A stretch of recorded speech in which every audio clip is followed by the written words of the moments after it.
Luma o bago? Anong bet ninyo? Pero paano kapag pareho at napagsama sa iisa? Nako, yan ang Bacolod City.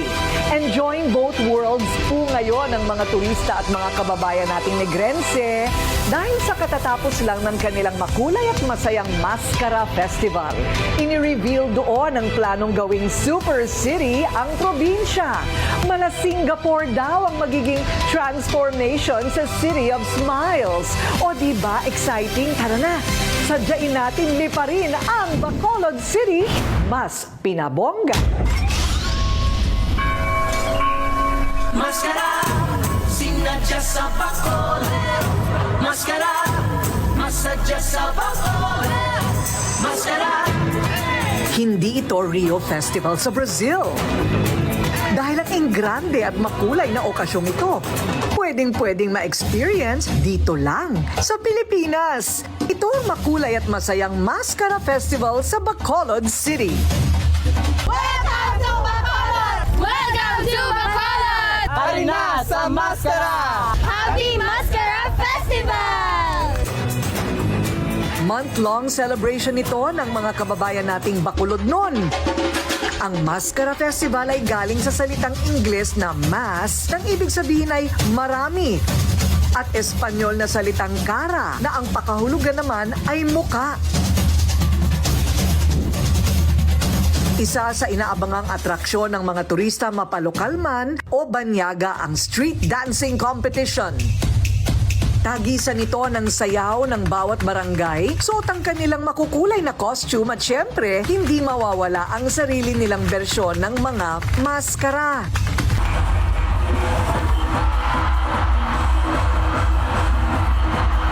Ang Grand Champion ang mga residente ng Barangay Granada.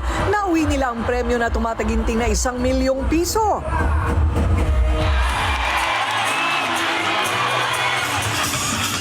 Ang mga hindi naman pinalad, nakakuha naman ng tig 100,000 piso. Isa rin sa paboritong highlight sa okasyon, ang Electric Float Parade na pinagkagastusan at pinaghirapan.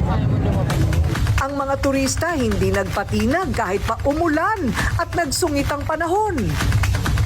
Mas malaki na yung ngiti ng tao ngayon. Oh my gosh, it's amazing. It's an amazing feeling. Nag-enjoy kami talaga dito sa Bacolod.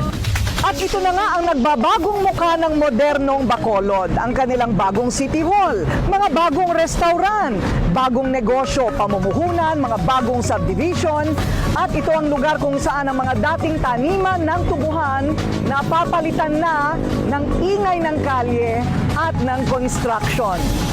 Hindi lang sa isa kung hindi dalawang malalaking development project ang inilatag ng Mega World sa tinaguriang City of Smiles. Binigyan nila ng bagong sigla at kulay ang matandang probinsya na ngayon nakikipagsabayan na sa mga high-end places na pang world class ang mga design. Isa na dito ang eleganteng subdivision na Forbes Hill na may sukat na 53 hectares na dati palang hasyenda at pagmamayari ng pamilya Lacson. At ang isa pang development nila, mismong pinagdausan ng float parade na moderno ang mga estruktura. Aakalain nyo ba dati palang malawak na tubuhan nito sa napakahabang panahon noong sinauna. Ang konsepto nila dito, live, work, and play. Ang kabuang halaga ng mga proyektong ito umaabot ng 35 billion pesos para sa modernisasyon ng Bacolod. At para sa isang Bacolod nun, na tulad ni Harold, isa itong hakbang tungo sa pagbabagong bihis ng kanyang bayang Sinilangan. Wow, Harold, hindi ko siya nakilala. Alam mo ba dati ito, dinadaanan namin ito, puro tubuhan, as in tubuhan. Ngayon, tingnan mo naman, ang lapad ng puro konkreto na. Oo, 8 lanes to ha, Corina. 8 lane. Isa to sa, and 1 kilometer ito. Isa ito sa pinakamalapad na kalsada sa Bacolod. At lahat dito underground cabling. So wala kang makikitang kuryente dito. Sa kabila ng modernong pagbabago ng lugar, maingat pa rin naman na ipreserba ang mga bagay na sumisimbolo sa sinaunang Bacolod. I don't use any other shampoo and conditioner except Happy Hair Shampoo and Conditioner. Ayan. May keratin, may argan oil. All the best ingredients. Super straight na yung hair mo, super kintab. So proud of these products. Literal na nagbagong bihis din ng pananamit ang mga Bacolod noon through the years. Hindi nagpakabog ang mga negrense sa fashion, patunay dyan ang idinaos na Mascara Ball. Ito'y dinaluhan ng mga prominenteng personalidad sa showbiz at politika. Ang main goal ng ball ay hindi lang basta pagandahan at pabonggahan ng mga damit. Ito'y isang charity event na layuning kumalap ng pondo para sa 5 estudyante na nagre-representa ng 5 sektor ng Bacolod. It's been good tonight.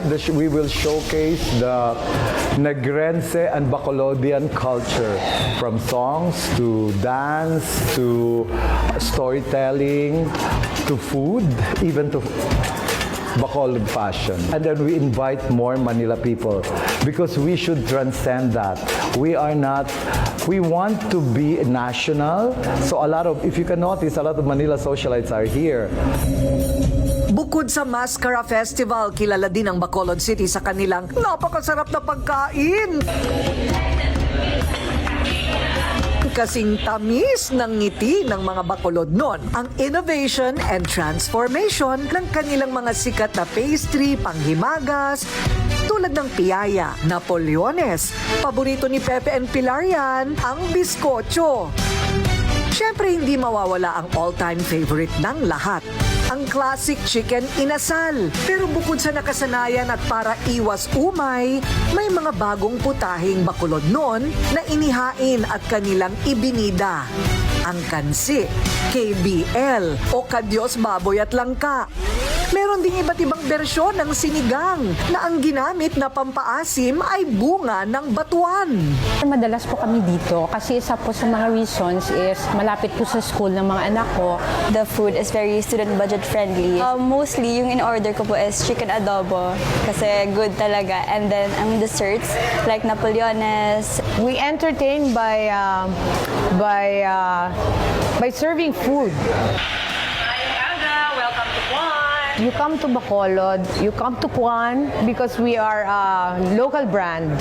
And Bacolod is always known for good food, no matter where you go. Ang lahat ng pagbabagong ito ay para sa modernisasyong direksyon na tatahakin ng Bacolod City. Bukod kasi sa pagiging City of Smiles, gusto rin ng LGU na makilala sila bilang super city tulad ng bansang Singapore. Iba't ibang plano at proyekto ang nakakasa sa buong probinsya. Magbibigay ito ng sigla at lalong magpapalakas sa turismo. All roads lead to Bacolod ngayon, di ba? Mga who's who of the country are here.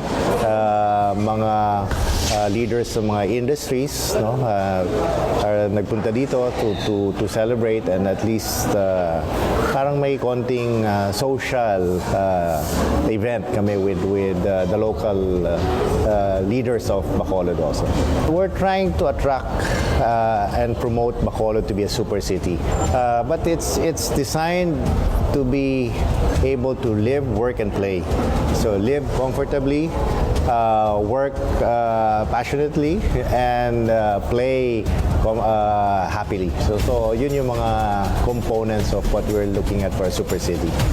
Sabi nga, change is the only constant in this world. Hindi may tatanggi ang pagbabago ay parte na ng buhay. Pero mag-iba man ang lahat, ang mga ngiti sa likod ng mga maskara na sumisimbolo ng pag-asa ng mga Bacolod noon, kailanman hindi mawawala at magbabago. Mula sa simpleng probinsya, unti-unti nang niyayakap ng mga taga roon ang mas moderno at mas industrialisadong syudad at kinabukasan.